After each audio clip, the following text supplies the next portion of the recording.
Welcome in everyone, James here. Now you might have heard the term hero class being thrown around and you're trying to work out which one is best for you, or maybe even what the point of committing yourself to a single hero class is. In this series of videos I'm going to be putting all 5 hero classes through their paces, explain what every hero class plays like as you start nearing that end game stage, and show you what exactly it is you're aiming for. Before we begin, I'm going to explain a lot of stuff, so this intro will be a bit of a guide unto itself, and just as a heads up, I'm going to paste it into all of the videos in this series. Now, first things first, the reason we recommend you focus on just the one hero class is because you can get charms to boost all 5 of the hero classes. And the best way to utilize those charms is to stack as many of one single type as possible into your armor. Mixing different types of hero charms into one set of armor just gives you bad results across the board, and it's not even worth doing. Secondly, by focusing on one single hero class as early as possible, you can save yourself a ton of time and effort because you're not going to run out of tomes from leveling up all the random heroes that you unlock, and you can stick to just the ones that are in your selected hero class and still be able to cover pretty much everything the game has to offer. Now, don't get me wrong, all of the 5 hero classes are viable, but each have different strengths and weaknesses across different areas of the game. I'll be using the same build across all 5 classes because the fundamentals don't change much. This is the build, it's 375% hero power. Obviously I will change which charms are in there depending on which class I'm talking about. On the body piece there, I have 4 defense charms and 1 weakened chance. That one is essential in my opinion. And then on the helmet, I've got 4 more defense charms. This one is a unique helmet because my mythic one is set up for the monster caves and it's a little bit jank at the minute. The gauntlets you use will change depending on what class you're using, and to some extent the weapons do change as well, they can change. But normally I'd recommend having 100% protect on your main rift weapon regardless. Now, when selecting a hero class, the most important thing you need to do is identify the weakened hero for that class, because when you're starting out in this game, weaken and protect is the most important tactic you need to learn. So here's how it works, and I apologize if you already know this, but what you do is you get a hero with weaken on rage, and then when you rage that hero, you will hopefully apply weaken to all of the enemies. Weaken will lower their damage by 35%. Then if you apply protect to yourself, either with a weapon that has 100% chance to proc protect, or a hero with protect on their base power, protect will lower all damage to you by another 35%. So when these two statuses are in effect, that's 70% damage negation. And then you can take it even further. If you attune your mythic armor, you get 10% damage negation per attunement from whatever enemy type it is attuned to. So the trick is you attune 3 pieces to the same type. I'm going to use Beast for this example. You use Weaken and Protect, and now you have 100% damage negation. So when they hit you, just nothing will happen. You won't take any damage. Now you've got 5 pieces of mythic armor, and you can attune all 5 of them. So you can attune 3 to one type and 2 to another type and achieve 100% from one enemy type and 90% from a second, which is why this works so well, because most fights will only have 2 enemy types at a time. You can see me using this strategy to full effect in the Achilles Cave videos, which is pretty much the hardest fight in the game right now. But more to this point, one of the most common misconceptions in this game is that you need to keep your armor leveled up all the time. You don't. You just simply don't have to. What you need to do is keep your weakened hero leveled up all the time, because if their level is too low, the weaken just won't work. So always try to keep them the same level as you. You're not going to need your armor leveled up if you're not taking any damage to begin with. And all this is usually realized way too late in the game, which is a problem, because this type of game, if you set off on the wrong path, it can be faster in the moment, but it will cost you months of progression further down the line, and it's full of all these little pitfalls that the game just sets you up for, so that you can feel overpowered 1 minute and then you hit a wall and then you need to start again. Do you like to use stun or freeze in the rift? guess what? It doesn't work in Expert Rift. As soon as the threat gets to about 20 to 40 points above your Rift power, it just stops working. And this is just one of the little pitfalls that the game sets you up for. There is so many. Now the Expert Rift starts at 280 threat.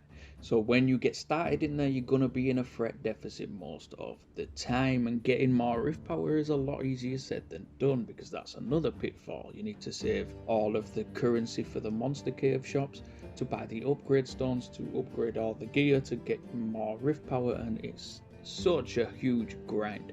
So having said that, the PvE ratings I give for each class will all be based on the Expert Rift, because not only is it hard, it's the most important area of the game that you should be playing each week to keep your progression going. You get all the upgrade materials to go from level 50 to 60 for your armor and your weapons, and you get pretty much everything else you can think of in there: charms, mythic essence, gear, gauntlet cores. You get so many gauntlet cores. One thing to note in the Expert Rift is that the Rift power and the threat, the numbers, they don't actually matter. It's the difference between the numbers that matters. And at about 170 threat deficit, so that's when the threat is above your Rift power, the enemies are going to cap out and they're not going to get any stronger. So if you can reliably win at 170 threat deficit, you can beat anything. But I will say that's not going to happen if you're using Vordry and Brutus. It's just not. And the Rift is the only area in the game where you actually need your mythic armor. When you start reaching end game, you can put together alternate sets of unique armor like this. These are called side builds, and you can use them for every aspect of the game except the Rift, because they can't gain any Rift power. So choosing a starting class that might make the Rift more difficult is potentially shooting yourself in the foot. So I'm going to be demonstrating how to play Expert Rift in quite a heavy deficit for each class, and I'm going to show you how to play it best. Now for the guild boss high scores, you need heroes with strong distributed rage powers. The rule of rage powers is if it has any added special effects, the damage will be lower. So the best ones for high scores are the ones that have just pure damage and don't really do anything. They don't have expose, or they don't have poison or whatever. If it just doesn't do anything and it's just pure damage like critter or bacon, then that's as high as the numbers are gonna go. The only way that the numbers get higher than that is on heroes like Balendu, where it's just pure damage. But then it also says strong versus burn. It gets a buff to it as well if the enemy has burn. And this is the only place in the game where the strong versus types of the heroes actually matter. Because for guild bosses, you really do need to min-max as much as possible to get those high scores. In all the other areas of the game, you should really be choosing your heroes based on what they do, rather than their strong versus type. And finally, in the arena in endgame, you're ideally looking for setups that can kill reliably on turn 2, because in most cases trying to get to turn 3 will get you killed. However, there is a little trick you can use if you equip a level 1 weapon and keep your damage low. You can trick the enemy AI into thinking that you're weaker than you are, and it will go easier on you, giving you the most chance of making it into turn 3 or even turn 4 in some cases, because there's just some builds where it's not viable to get consistent turn 2 wins. So you're going to need those extra actions, and I'm going to demonstrate turn 3 wins with some of these builds. Usually, if anything goes past turn 2, I will be using a level 1 weapon. That is why. And that is it for this massive intro, so let's get into it. Now then, the Mage class. I've been playing it for 2 months now, pretty solid, and there's a lot of ups and a lot of downs. It's a bit difficult one to place, but I'm going to start off straight away with accessibility. And as you may know, Dokio is the weaken hero, but you don't unlock weaken until you get Dokio max stars. But then as well as that, there's kind of a second main hero that is Azar. Preferably you want him max stars as well. He is unique. So for accessibility, it's a 1 out of 5. The investment needed to get to the end game stage in this class is huge. It's either a lot of time played or a lot of money spent just to reach the end game state. It's not going to be easy. I mean, you could straight up wail, but the good thing about this game is you don't really need to. You can achieve it with a lot of time played, a lot of guild wars and all that stuff. I suppose that's the point of this video. because if you go straight up and wail because somebody told you it was a good combo, then you don't really have a clue what it's going to perform like in the end game stage. That's what I'm going to display to you further in the video. But the next bit, I'm going to do PvP, because this class is pretty good for PvP. I do feel like it's lost its identity a little bit because of the Dr. Flox update. Alder used to be really unique in the game, like this was the reason that you would play Mage. I got the Arena Master when I used to be Mage main at level 45, and I used Alder to do it, and it's just a really solid PvP thing. Dr. Flox is basically Alder now, he does the same thing. With the Mage class though, it does work a little bit better because you have Dokkyo, and Dokkyo deals damage. He's also a rage gen hero, so you use that instead of Brutus. The setup is pretty much the same, but the weapon is better because, as I'll explain in the PvE section, this is the weapon that you would have if you play Mage. This is the only really viable weapon setup that you can have if you have as our max stars, and it's 2 Fury charms and 3 crit chain damage charms. I'll explain why you use that weapon further on. But because of this weapon, you pair it with the Rebel Gauntlet, and for absolutely no reason at all, with no crit chain chance or focus or anything, on the first turn, if you swing twice on a minion, it will crit. It will just crit. With the Rebel Gauntlet equipped, it just works for absolutely no reason. I've not seen this fail ever, and I've been using this quite a lot. And then on the second turn, you punch and then you swing, and like 99% of the time it will crit. Sometimes it fails, but then if it does fail and the minion doesn't die, you use Dokkyo's base power, and if your weapon hasn't killed that minion, Dokkyo will. And this is kind of the edge that it gets over the Alchemist with Flox, because with Flox you are preferably using Brutus. You can get pretty much a guaranteed turn 3 win with Flox, but you can with Alder as well. You just use the same strategy I showed you with Dr. Flox, which is level 1 weapon, Chaotic Gauntlet and Brutus, and you can take it to turn 3 and pretty much win guaranteed because you can rage twice. This one with the axe though, you can go straight up glass cannon and then pretty much kill anybody. It works really well for the turn 2 thing. So for PvP, it's 4 out of 5. Really solid, and it just works. I still prefer Grizz because it's just more fun, but still. Now into PvE. Normally in these videos I only talk about the Expert Rift because that's kind of as hard as you can make the game. It's as hard as the game's going to get. But I feel like if I just talked about Expert Rift, I would be doing this class a disservice. So I'm going to talk about the whole game.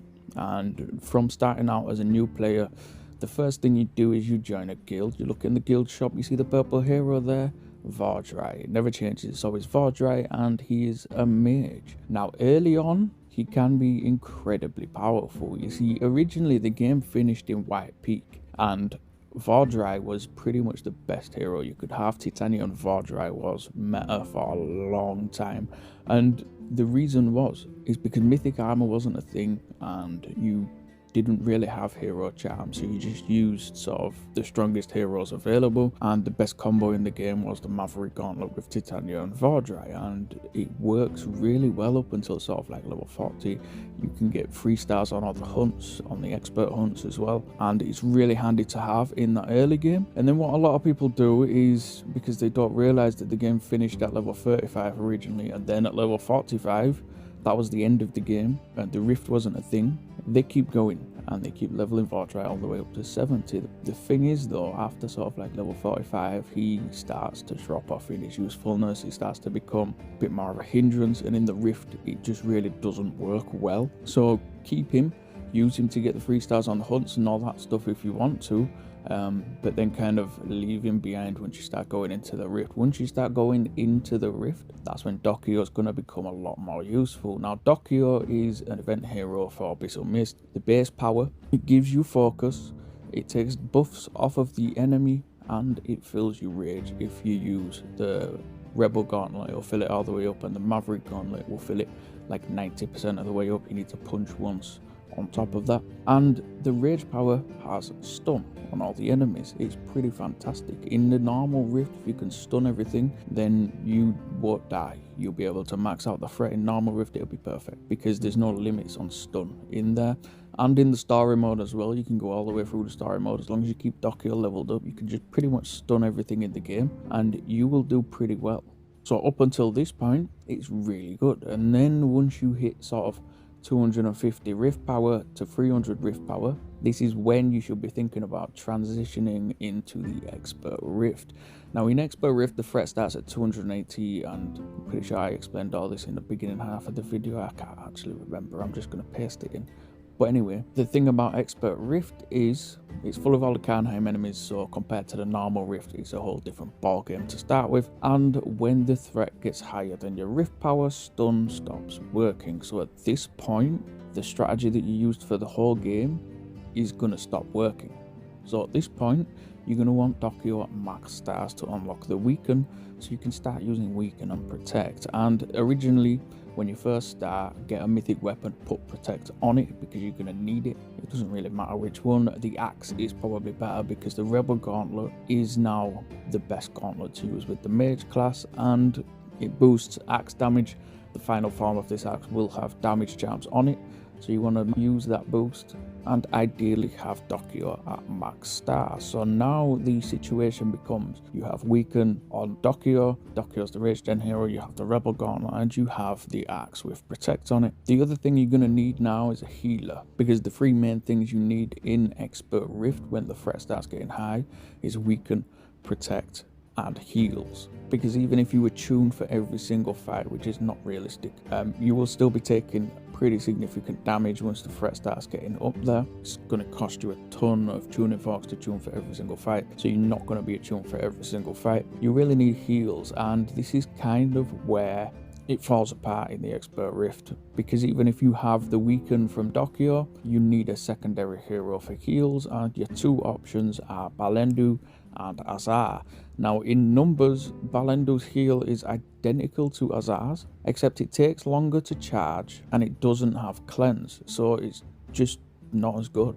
And Azar's rage heals as well. In case you really do need a big heal, you can use Azar's rage. So all in all, he's just a better healer. So you take Dockio and Azar, and the problem you have is when the threat starts to get high, you need this combo. You need these heroes. You have no flexibility whatsoever, and there's certain bosses where this combo doesn't work. And then when you get Azar to max star, so you can use Azar for Protect, it gets even worse, because then you are relying on Azar for Protect and Dockio for Weaken, and you literally cannot change that combo.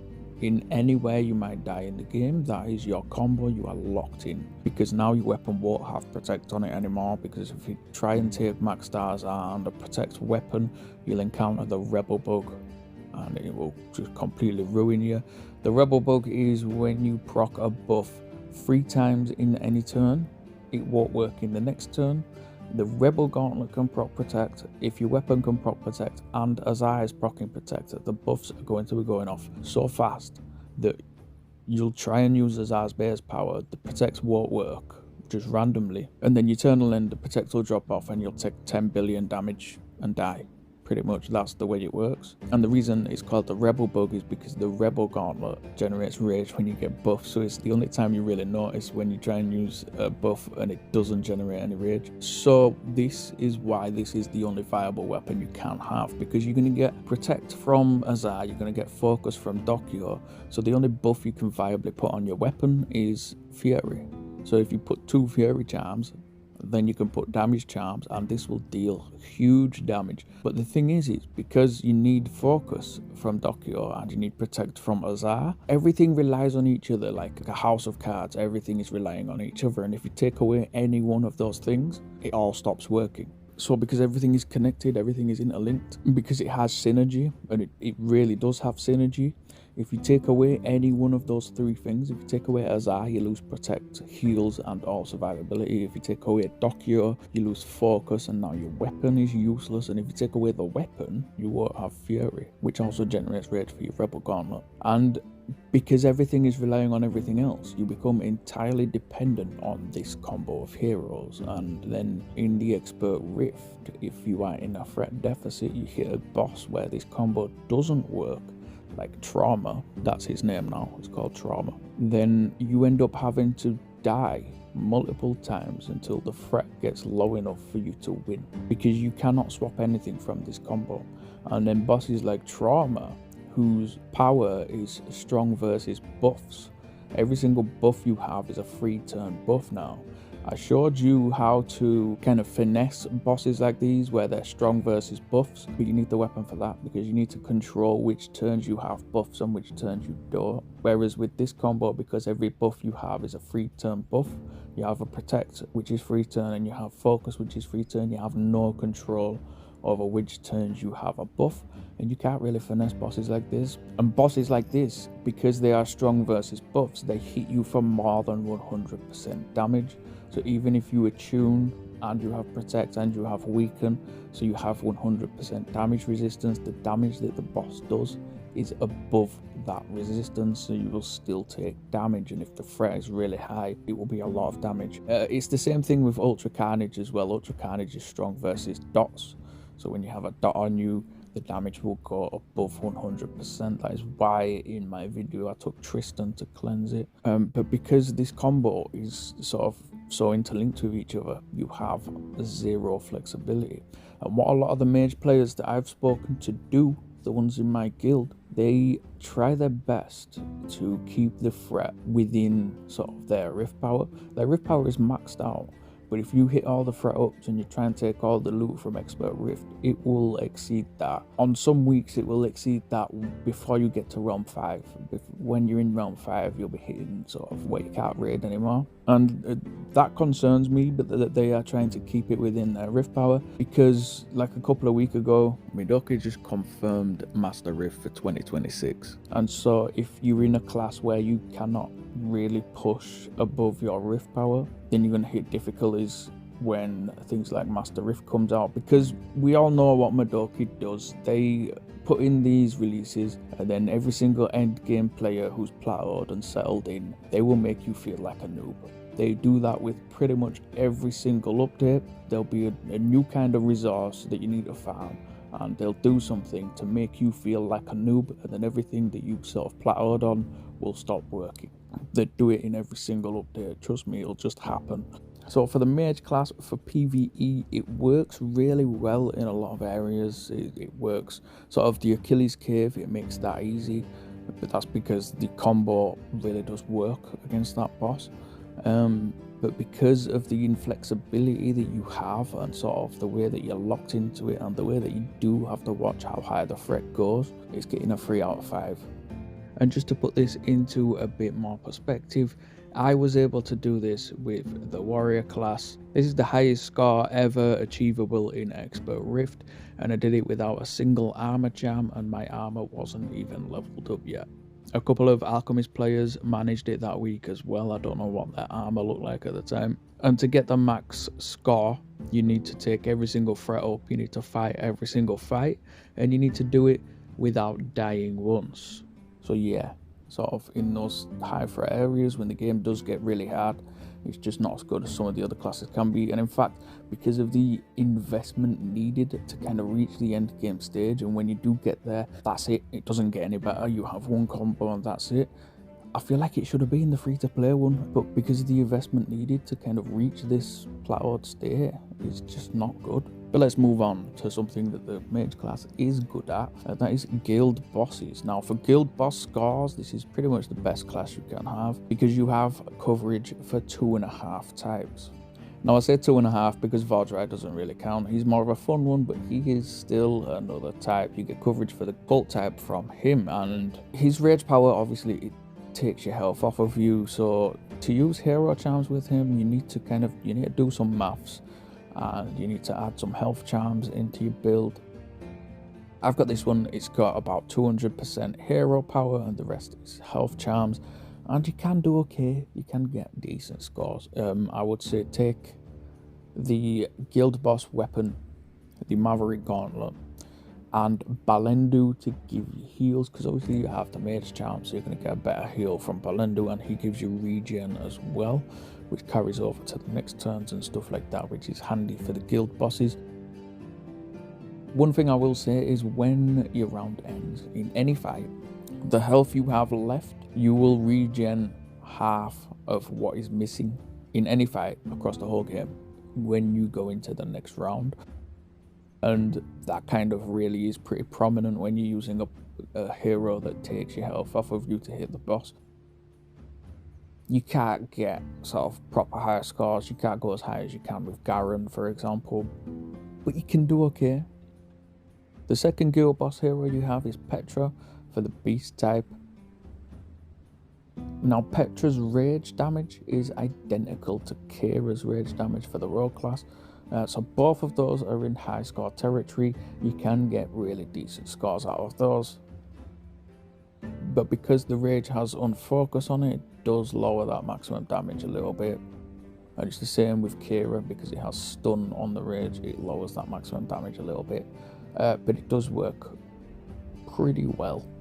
And then the main one, for the Golem guild bosses, you have Balendu. Now Balendu is the hardest hitting guild boss hero in the entire game. The current world record is held by this hero against this boss.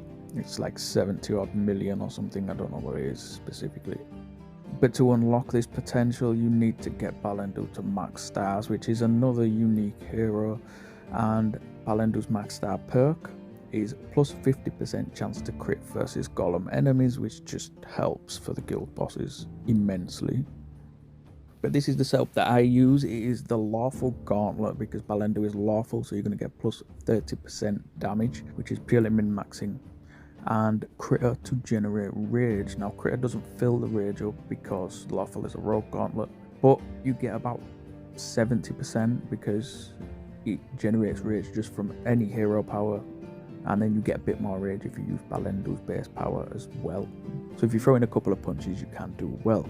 But what this does is it gives you expose from critter, and then you can free up your weapon to put burn on your weapon to activate the strong versus burn tag on Balendu's rage and really unlock that damage. And with this setup, I've gone full glass cannon. Normally I only show you 325%, but in this section of the video, because it's the mage class, I've gone full glass cannon, because why not? And with this kind of setup, you can score anywhere from 35 to 70 odd million. There is a lot of RNG in it, because all of the powers, all of the rage powers, they have a minimum and maximum range, and where your damage falls in that range is complete RNG. So you could be hitting the top end and then get a really good score, you could be hitting the bottom end and get not a very good score. You do have to try quite a few times if you want to get a really good score, and it's complete RNG really. But all you can do is get the setup right and then cross your fingers. But for guild bosses, it is one of the best, just because of Balendu. So it's getting full marks, 5 out of 5. If you do want to push it even further, Raphael's max star perk, which is another unique hero, which adds on to the inaccessibility of endgame in this class. But Raphael's max star perk is plus 30% chance to crit for mage heroes. So if you equip him alongside whichever hero you're using for the guild boss, then your potential to score higher goes up. But even without all these max star perks, you can still do incredibly well. And then for my overall rating of the mage class, it's a funny one. It is very good in some areas of the game, but then in the areas where it's not, you don't have any options, you have a lack of flexibility, and you need to play it as if you're on rails. So overall it's getting a 3 out of 5, and all of these reasons is why I recommend this usually as a side build, because you have arena coverage, which is great, you have guild boss coverage, which is great. The only area where it kind of really falls flat is in the rift, which is where you really need your mythic armor, so it makes more sense to put this on a side build than on your mythic armor. But that's where I'm at with the mage class. But that is it from me today. I will be doing the rogue and the warrior class to continue this series, but I won't be doing them yet, because it is confirmed that there is a brand new event coming towards the end of this year, and which we know that they're now already, and it will contain a brand new rogue and a brand new warrior hero. So there's no point in me doing those videos until those heroes are in the game and I've had a look at them and see what they do. But yeah, that is it from me. Subscribe to the channel if you haven't already. I have been James B09. Good luck out there. if you stay to the end of the video, I'm going to show you how to get some free stuff, because free stuff is always good stuff. If you go to the campfire screen, you see a button that says social. If you click on that, you find links to all of the communities there, and a button that says Night Hub. If you press Night Hub, it will open your browser, log you in automatically. Then you can navigate to the web store. In the web store, you will find free chests, and when you claim anything from the web store, it goes directly into your inbox in game. Now, if you do want to spend some money, you can find event passes that come with bonus points or gems, for example. But that really is it from me today. Have a good one. Enjoy.